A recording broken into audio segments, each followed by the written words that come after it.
एक वीडियो मेरे सामने से गुजरी है 5 वक्त की नमाज। क्या चीज़ भला? 5 वक्त की नमाज।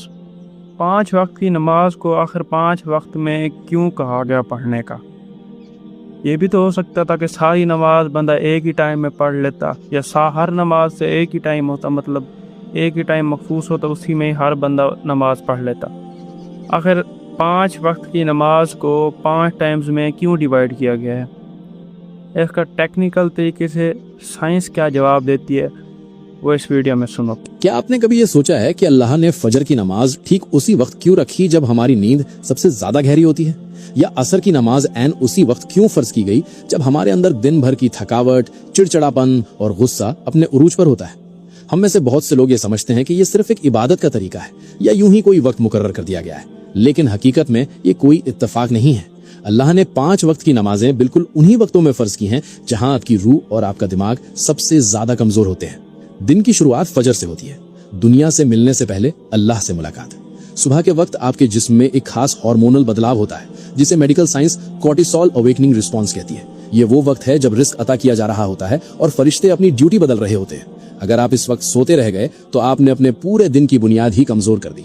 फिर आता है जोहर का वक्त। दिन के बीच में जब आप काम कर रहे होते हैं तो आपके जिस्म का एनर्जी लेवल गिरने लगता है, फोकस खत्म हो जाता है, दिमाग थकने लगता है और इंसान गलत फैसले करने लगता है।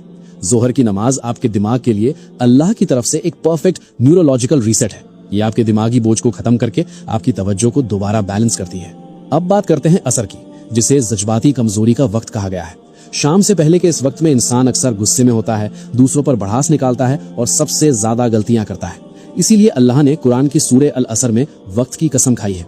असर की नमाज एक हिफाजती रुकावट है जो आपको जज्बाती तौर पर टूटने से बचाती है। इससे पहले कि हम मगरिब और इशा के एक बहुत बड़े राज की तरफ बढ़ें, इस वीडियो को अभी अपने दोस्तों और अजीजों के साथ शेयर जरूर करें ताकि वो भी नमाज की इस खूबसूरत हकीकत को समझ सके। मगरिब, बदलते हुए लम्हों का वक्त। जब सूरज गुरूब होता है तो आपका दिमाग दिन की रफ्तार से निकलकर आराम की तरफ जाने लगता है। ये एक ऐसा ट्रांजिशन का वक्त है जिसके बारे में हमारे प्यारे नबी हजरत मोहम्मद सल्लल्लाहु अलैहि खास तौर पर तंबीह फरमाई है। जब रात दाखिल होती है तो गैब की मखलूक ज्यादा एक्टिव हो जाती है। मगरिब सिर्फ एक नमाज नहीं बल्कि अंधेरे की दहलीज पर मिलने वाली एक मजबूत हिफाजत है। और आखिर में इशा, अंदर की दुनिया की हिफाजत। जब अंधेरा छा जाता है तो इंसान के अंदर ओवर थिंकिंग बढ़ने लगती है, दिल पर एक अजीब सा जज्बाती बोझ महसूस होता है। इस्लाम में नींद को एक छोटी मौत कहा गया है जहां आपकी रूह कब्ज की जाती है।